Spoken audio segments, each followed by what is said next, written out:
Just before I show you taking a swarm, one of the more dramatic I've done, I'd like to explain what a swarm is.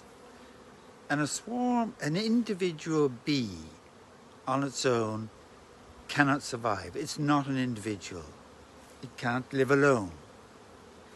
So the individual is the complete beehive, the bee colony, the queens, the drones, the workers, all together. That forms an individual. And like all individuals, it wants to reproduce. So each of these colonies you see behind me are an individual bee colony which wants to reproduce. When it reaches its maximum number or large number in June, May, June and July, then the queen takes off with half the colony and settles on a bush.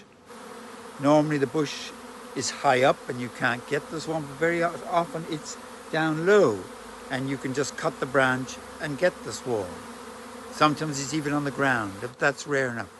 So the old queen goes off, takes her cohorts with her, and it sets out. It first of all settles on a bush, and then it waits there, and then its scouts have found a new home in the eaves of your house, or a hive close by, or a hole in a tree. So that's what the swarm is.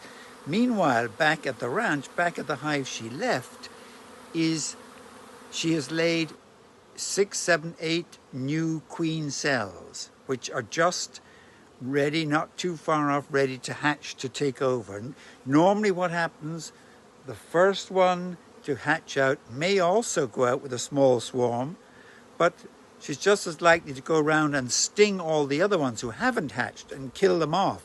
So the queen has a sting which has no barb, so she can repeatedly sting, which is not true of the worker. If the worker stings you, the worker dies.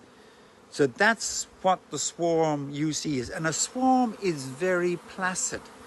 It's like a chicken that's got no baby chicks. If a chicken or a swan or a donkey has a foal, or a swan has cygnets, or your chicken has chicks, they are fierce. They'll attack you. And so when the bees leave, they've got no young to protect, they've got no food to defend, so you can do dramatic things with a swarm that you couldn't do in a hive. You can almost touch them, put them in your hands. They're quite placid, as I say, because they don't have anything to defend. And why would they sting you when they die? And the last point about the swarm, there's an old saying which goes like this: swarm of bees in May is worth a load of hay.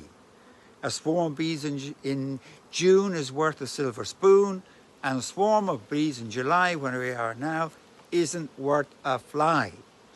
And the logic of that is, if you get a swarm in May and hive them, put them in a hive, they've time to build up their numbers, get in enough food to survive the winter, the coming winter, because that's what they're doing. You can hear them at it right now. They're out gathering nectar from blackberry, which is flowering at the moment, and clover. This is the peak season, so they're out gathering up stores so they can survive the winter.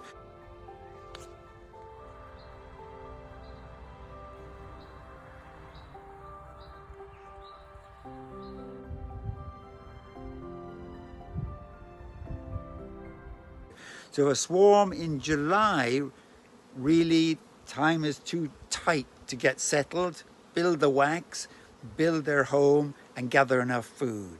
So you want the swarms in May if you're to get a crop, or they're to really establish themselves well. So that's just what a swarm is. And now we'll take a look at a swarm being taken.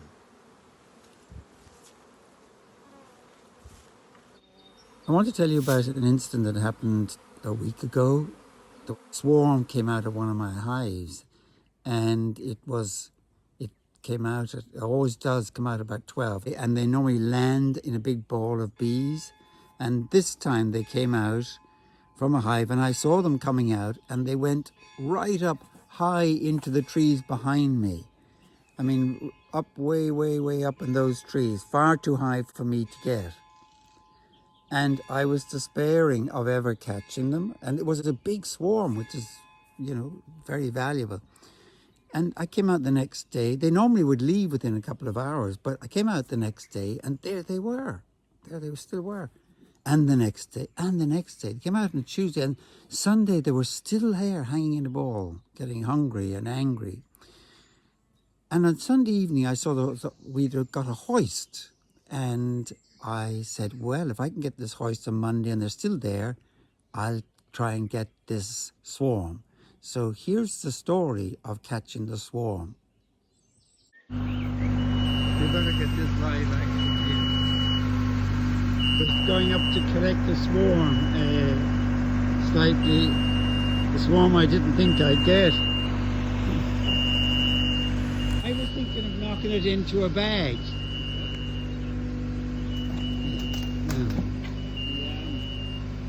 Bench is very big now. It is, that's what I'm thinking, but I was just putting up ready to cut away these sort of small ones if they get in our way. God, it's a fine swarm. Yeah, just hold it a sec while we clear a passage here. But it's a blunt old yoke, it's not great now. Sure. You just take the small ones out of the way, I'd say. Yeah, take them all right. Right? Oh, I see, okay.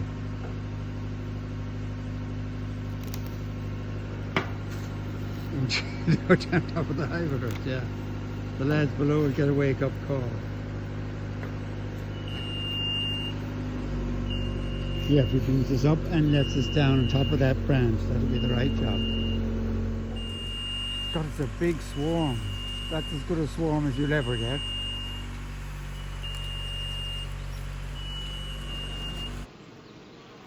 I get up around that.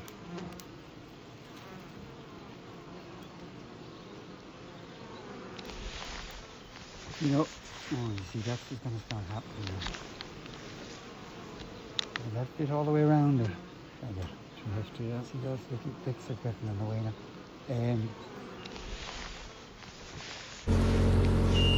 A bag of bees ready for hiving. Bees in a pillowcase brought by a friend of mine. You can hear them.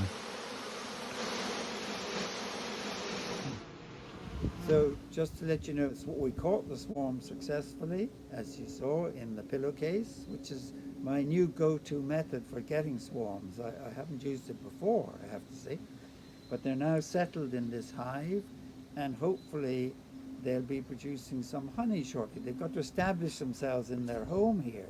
Queen has to start laying, and they've got to get a lot of honey in quickly so that they can survive the winter. And the weather needs to improve a bit if they do that, to get busy. There's just a few of them coming in and out at the moment. They're mostly just sitting inside, cuddling up and trying to keep warm in our Irish summer. So that's it. I hope we'll get some honey from them this year. If not this year, we'll certainly get something from them next year. One mustn't be too greedy or to have too many expectations.